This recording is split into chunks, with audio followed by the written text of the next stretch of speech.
नमस्कार फ्रेंड्स, आयुर्वेद की अवेयरनेस की आज की श्रृंखला में आपका हार्दिक स्वागत है। आज हम ऐसी जगह पे हैं जहाँ पूरी ग्रीनरी है और बारिश का मौसम भी है। इसके साथ साथ देखा जाए तो पूरी ग्रीनरी में क्या क्या हुआ है, कुछ नई चीज़ है या पुरानी है, उसमें से नए नए पाक आ रहे हैं, नई चीज़ें आ रही है, नई फूल फूट रही है, मतलब पूरी दुनिया नया रूप धारण कर रही है। आज हम एक ऐसी चीज़ की बात करेंगे कि जिससे आपको पता चलेगा कि वो चीज़ को हम कैसा गिनते हैं, तुच्छ क्षुद्र गिनते हैं, लेकिन वो क्षुद्र नहीं है, क्षुद्र तो हम हैं। आज एक ऐसी वनस्पति की बात कर रहे हैं कि जिसका उपयोग हमें डे टू डे लाइफ में इतने बढ़िया तरह से कर सकते हैं, लेकिन हम उसको पहचानते ही नहीं, या तो हमने उसको हमारे वहाँ से तिलांजलि दे दी है। अब आइए उनके गुण के बारे में देखते हैं और उनके रूप के बारे में देखते हैं। हिंदू धर्म में एक बहुत प्रचलित जैसे बोले जाए या ऐसा बोला जाए कि जो हमारे शुरू के कोई भी कार्य होते हैं उसमें विघ्नहर्ता गणपति जी को स्थान दिया है। उनकी प्रिय दुर्वा की आज बात करेंगे। दुर्वा को संस्कृत में दुर्वा बोलते हैं, हरियाली बोलते हैं, शतपत्रा बोलते हैं और साथ में भूतग्नि भी बोलते हैं।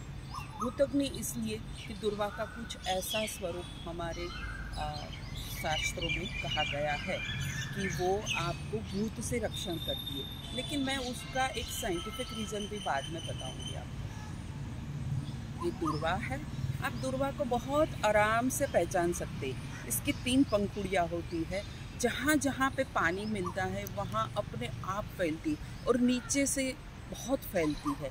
इसको उगाने में आपको कोई तकलीफ़ नहीं होती है, ये अपने आप उग जाती है। उसमें 3 पंखुड़ियाँ होती है, आप बिल्कुल आराम से देख सकते हैं कि इसमें 3-3 पंखुड़ियाँ है।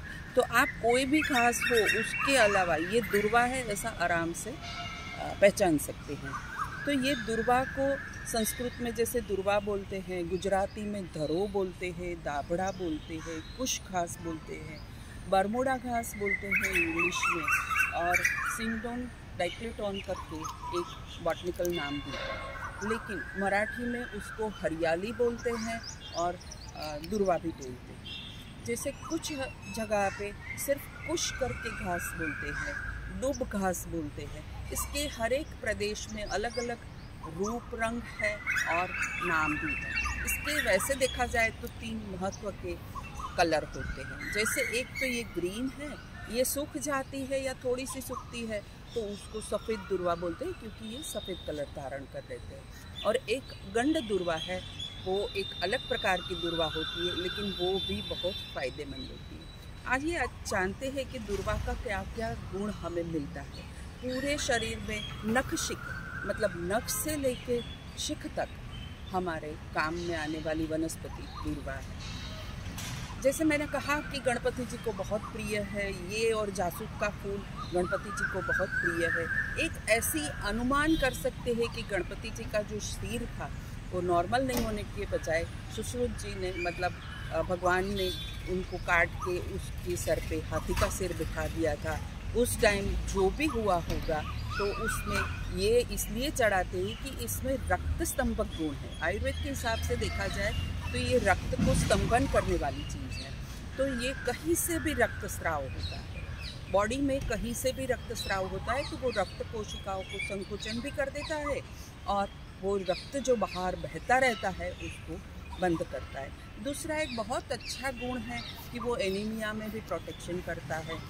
हमारे खून की जो कोशिकाएं है उसको दुरुस्त करके वो खून भी बढ़ाता है। जिसको रक्तस्राव होता रहता है कहीं से भी हो, उनको एनीमिया हो ही जाता है। तो ये दुर्वा लेने से दोनों काम बनते हैं, आपका आयन भी बढ़ता है और साथों साथ ये रक्त स्तंभक है तो आपका खून बहना बंद हो जाता है। जैसे मैंने कहा कि शिख मतलब सिर पर से लेके हर जगह पे काम है। तो जैसे बालों को ख़राब होते हैं, बाल रफ होते हैं, डैंड्रफ होता है, किसी किसी को बालों में भी रूसी ज़्यादा होती है, सोरियासिस है, एक्जिमा है और फंगल इन्फेक्शन होता है।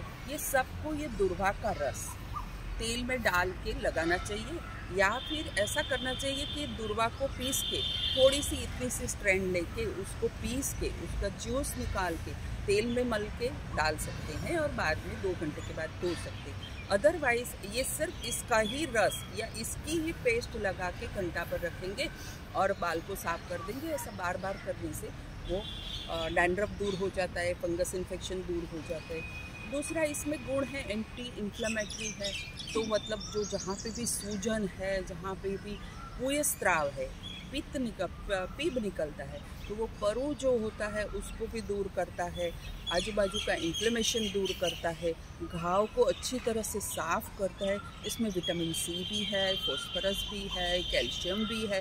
तो ये सब गुणों के कारण क्या है कि वो अपना एक हेल्दी कॉम्बो हमें देता है और वो बालों को फ़ायदा करता है, स्काल्प को भी फ़ायदा करता है। दूसरी चीज़ है, हमारी बात आती है तो आँखों पे आते हैं। आजकल ऐसा है कि कंप्यूटर के कारण देखिए, या फिर रात को जागने के कारण, मोबाइल का बहुत यूज़ करने के कारण बच्चों को पढ़ने का इतना स्ट्रेस हो रहा है, तो आँखों पे जो स्ट्रेस आता है उसमें आप ये दूर्वा को लेके इतनी सी स्ट्रैंड लेके उसको पीसने के बाद उसको पट्टी में लगा के आँखों पे बांध लेंगे तो तुरंत आपको लगेगा कि हाँ, आँख में फ्रेशनेस हो गई है। तो जैसे हम पार्लर में जाते हैं तो ककड़ी के जो 2 स्लाइस आँख पे रख के जो फ़ायदा लेते हैं वो ये दूर्वा से मिल सकते हैं। तीसरी चीज़ है, कोई कारणवश नाक में से खून बहता है। उनके बहुत से रीज़न है नाक में से खून बहने का, लेकिन हम जो सिम्टम्स की बात कर रहे हैं तो जो नाक में से खून बहता है तो उसमें ये दूर्वा का और दाड़म का फूल का रस निकाल के 2-2 ड्रॉप आप डाल देंगे तो तुरंत वो खून बहना बंद हो जाता है। अगर दाड़म का रस नहीं भी मिलता है तो दूर्वा में जो रक्त संबंध की प्रकृति है वो आपको काफ़ी फ़ायदा देती है, तो आप वो भी कर सकते हैं। और एक बात आती है मुंह में छाले पड़ना। कितने कारणवश, कॉन्स्टिपेशन से भी होता है, पित्त की गर्मी से होता है, दांत की ट्रीटमेंट होती है तब होता है, हम कोई रोग की दवाई ज़्यादा लेते हैं या लेनी पड़ती है तो उसकी गर्मी के कारण मुंह में छाले हो जाते हैं, विटामिन की खामी के कारण भी मुंह में छाले पड़ जाते हैं, और किसी को तो जैसे थोड़े दिन अच्छा हुआ वापस हो जाता है।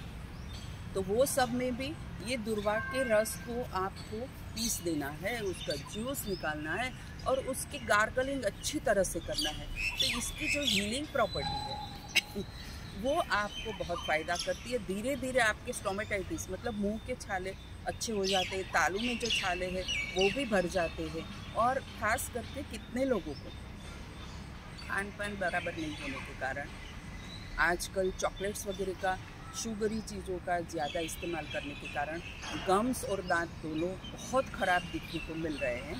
तो उस टाइम पे अगर आप ये दूर्वा के रस के गार्गलिंग करेंगे तो अंदर जो स्वॉलन गम्स है वो स्वॉलन गम्स पूरी तरह से ठीक हो जाएंगे और उसमें से खून निकलना बंद हो जाएगा, मुंह का टेस्ट भी अच्छा हो जाएगा, बैड अदर भी बंद हो जाएगा।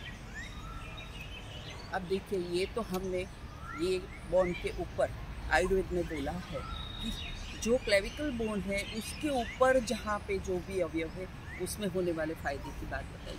वैसे हार्ट को भी ये बहुत अच्छी तरह से शक्ति देता है, एंटी कोलेस्ट्रॉल एक्टिविटी भी, एक्शन भी इसमें है।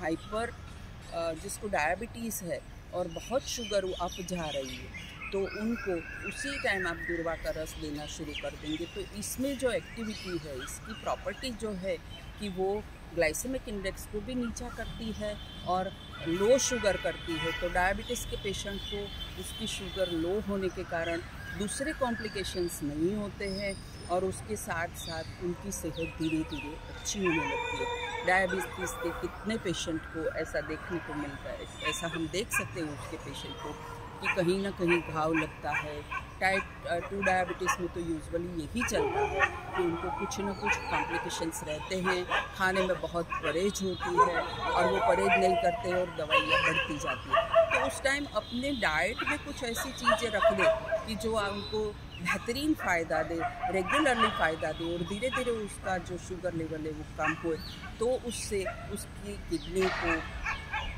आँख को और बाकी छोटी छोटी जो नसों है वो नसों को भी शक्ति मिले।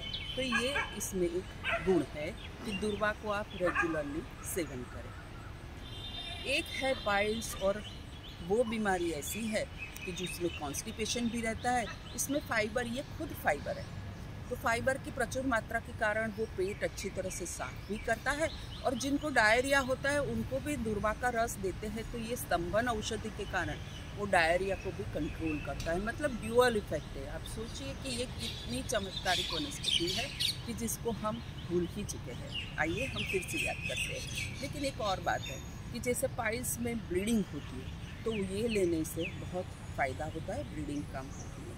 अच्छा, इसका पेस्ट बना पूरा वो पाइल्स के ऊपर तेल के साथ अगर लगा दे रात के टाइम पे, तो सिकुड़ जाता है पाइल्स, और मोशन क्लियर होता है, तो उसके कारण इन्फ्लेमेशन भी नहीं होता है और ब्लीडिंग भी नहीं होता है। स्त्रियों को, कितनी स्त्रियों को, उनको मासिक जो है वो बहुत आता है, फ्रिक्वेंटली आता है, लंप आते हैं, वाइट डिस्चार्ज जाता है, और PCOS करके जो बीमारी है कि जो बच्चा होने में अवरोध रूप बनती है, उसको भी ये करेक्ट करते हैं। तो इसका अच्छी तरह से जानकारी लेना चाहिए कोई भी वैद्य के पास से, और उनका उपयोग रेगुलर बेस पे करना चाहिए। PCOS में ये एक ऐसा इनका खुद का तत्व है कि वो जो प्रोटीन है, वो जो फ्रैक्शन है, वो PCOS को, मतलब ओवरियन डिसीज को कंट्रोल करता है और अच्छी तरह से इनफर्टाइल पेशेंट को फ़ायदा देता है। तो ये हुई पाइल्स की बात, रक्तस्तंभक बात हुई, और इसमें जो विटामिन्स है वो सब हमें स्किन, आँख, हार्ट, इंटेस्टाइन और काफ़ी कुछ चीज़ों में, मतलब हमारे वाइटल ऑर्गन्स को करेक्ट करता है, ओवरियन डिसीज को करेक्ट करता है, रिप्रोडक्टिव सिस्टम को करेक्ट करता है, तो ये इतना फ़ायदा देते हैं। एक और बात है कि इसमें ऐसी कितनी वनस्पति है कि जो आजकल हम एक्सपोज हो रहे हैं ओवर रेडिएशन। जो रेडिएशन जो हो रहा है वो हमारे घर से लेके सब जगह है। जैसे हम टेलीविज़न देखते हैं, जैसे माइक्रोवेव यूज़ करते हैं, जैसे इलेक्ट्रॉनिक काफ़ी कुछ साधन इस्तेमाल करते हैं, जैसे ये मोबाइल इस्तेमाल करते हैं, तो सब में से एक प्रकार के जो रेडियो एक्टिव किरण जो निकल रही है कि जो बहुत हार्मफुल हमारी ह्यूमन बॉडी को है, तो वो चीज़ है, वो भी इसको वो चीज़ को भी प्रोटेक्ट करता है। मतलब उनसे जो हार्मफुल इफ़ेक्ट है उसको हमें बचाता है। तो इसमें इतनी बहुत औषधि है, इसमें से दूर्वा ग्रास भी है।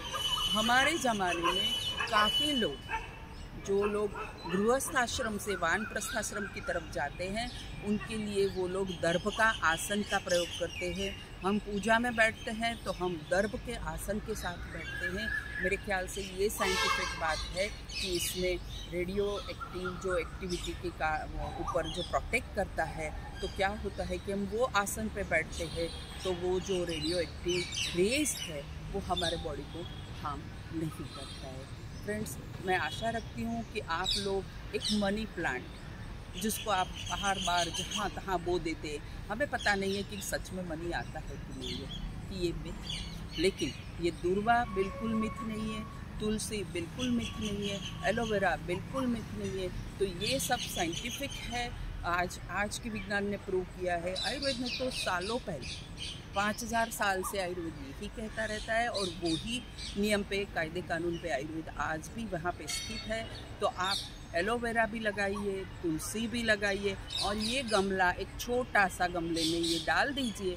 आप इतने छोटे से गमले में डालेंगे तो आप महीने भर में देखेंगे कि पूरा गमला फूल गया है, बहुत सी दूर्वा है, उसने पूरे गमले को कवर कर दिया है। इसको लगाने में कोई दिक्कत नहीं है, इसको बढ़ाने में भी कोई दिक्कत नहीं है, इसको यूज़ करने में भी हमें कोई दिक्कत नहीं है। तो आइए हम आज फिर से एक हमारी पीछे की ज़िंदगी की ओर चले और सेहत को प्रदान करें। Thank you. और फिर आज एक और आशा रखती हूँ कि आप जैसे देख रहे हैं यहाँ पे इतनी ग्रीनरी है, वही ग्रीनरी जैसा हमारे चारों बाजू फैला रहे, ऐसे एक वृक्ष आज भी आप भी लगाएंगे, ऐसी आशा करके विदा लेते हैं। Thank you.